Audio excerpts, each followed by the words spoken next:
Little girl turns blue and throws up blood, parents rush to hospital.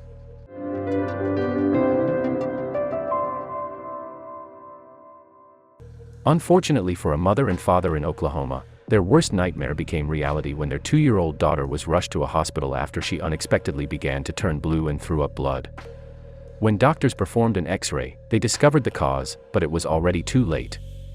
Kent Weiss was very close to his granddaughter, 2-year-old Brianna Florer. He handled caretaking duties for Brianna when she was an infant for 3 weeks after her parents returned to work.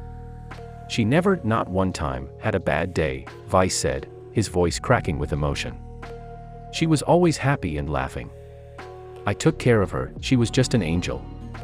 Sweet, little Brianna loved Disney's Frozen, she loved Minnie Mouse, and she really liked pretending to drive a car. She was just learning to talk, but at just 2 years old, she already had a lot of sass, her grandpa said.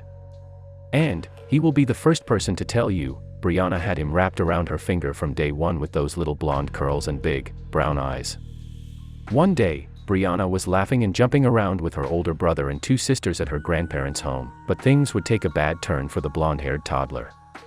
The very next day, Brianna would tragically pass away before her parents really even knew what hit them. On Saturday she was fine, maternal grandfather Kent Weiss said. It all started with a low-grade fever, which her parents Brian and Stephanie Florer didn't think too much of at first, that is until their daughter suddenly started to turn blue and threw up blood.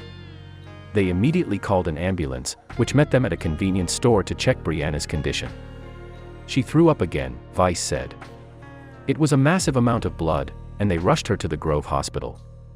The Grove physicians quickly diagnosed little Brianna's problem, and she was transferred by ambulance to St. Francis Hospital in Tulsa, where she was rushed into surgery. After performing an X-ray of her tiny body, doctors discovered that the young girl had ingested a shiny, silver button battery. They operated on her for 2.5 hours, but they couldn't stop the bleeding, Weiss said.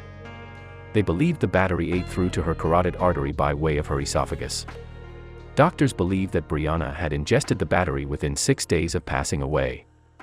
Normally, the battery passes through the digestive system, but if the battery lodges in the esophagus or digestive tract, it can open and release an alkaline substance that can cause corrosive or burn injuries. 1 minute she is perfect, and the next minute she is dead, Weiss said. We had no idea when she swallowed it.